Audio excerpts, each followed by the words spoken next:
LJP Chief Chirag Paswan is speaking to Rohit. Let's cut across to it.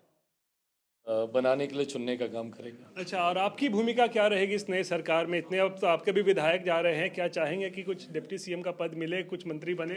भाई, जैसा 2024 में मुझसे ये सवाल पूछा गया था, छूटते ही मैंने कहा था कि बस मेरे प्रधानमंत्री एक बार फिर से प्रधानमंत्री पद की शपथ ले लें। मेरे लिए इम्पोर्टेंट वो था। बिहार में एक बार फिर से हमारे गठबंधन की मजबूत सरकार बन जाए, हर दल को अपने सामर्थ्य के हिसाब से भूमिका निभाने का मौका मिलेगा, ये मैं ज़रूर मानता हूँ। और तेजस्वी यादव के लिए अब क्या आगे देख रहे हैं? तो बिल्कुल अगले 5 साल उनके लिए कठिन है, बट मैं मानता हूं कि परिस्थितियों का लाभ उनको बहुत मिला, जिसका उनको जितना फ़ायदा वो उठा सकते थे नहीं उठा पाए। 2010 में जिस तरीके से उनका प्रदर्शन रहा था, वो 5 साल उन्होंने चीज़ों को बेहतर और किया होता तो वो शायद अपने उस पे चीज़ों को बेटर परफॉर्म कर पाते।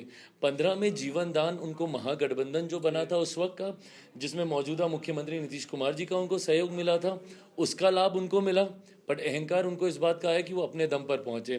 2020 में एक बिखरे हुए एनडीए मेरे अलग लड़ने का लाभ उनको मिला, फिर उनको घमंड आया, जबकि हकीकत उनकी यही है। जितनी सीटें उनको मिली हैं, मुझे लगता है ये भी शायद बाय डिफॉल्ट मिल गई, संभवतः इतनी भी नहीं मिलती। प्रशांत किशोर जीरो आपके मित्र हैं, आप दोस्त उनको कहते थे, लेकिन खाता तक नहीं खुला, नई पार्टी थी इनकी। बट कहीं ना कहीं इस बात को हम लोग मान के चल ही रहे थे। मुझे लगता है प्रशांत जी को भी इस बात का आइडिया था कहीं ना कहीं कि चुनाव इवेंचुअली, जो मैं कहता हूँ बिहार में बिहारियों की बुद्धि को मद्देनजर रखते हुए, कि इलेक्शन इवेंचुअली बाइपोलर हो जाता है। चलिए, तो हनुमान को बहुत बहुत बधाई। प्रधानमंत्री नरेंद्र मोदी के आप हनुमान हैं, साबित भी आपने किया है। Thank you, really happy. और मैं बिहार की जनता का विशेष तौर पे धन्यवाद देता हूँ। सही समय पे लिया गया सही फैसला। चलिए, शुक्रिया इस बात करने के लिए। तो ये तो चिराग पासवान, सही समय पर सही फैसला लिया है उन्होंने, और जिस तरीके से इंडिया की बम्पर जीत हुई है उसके एक बड़े महत्वपूर्ण किरदार चिराग पासवान भी है। रोहित सिंह, पटना, आज तक।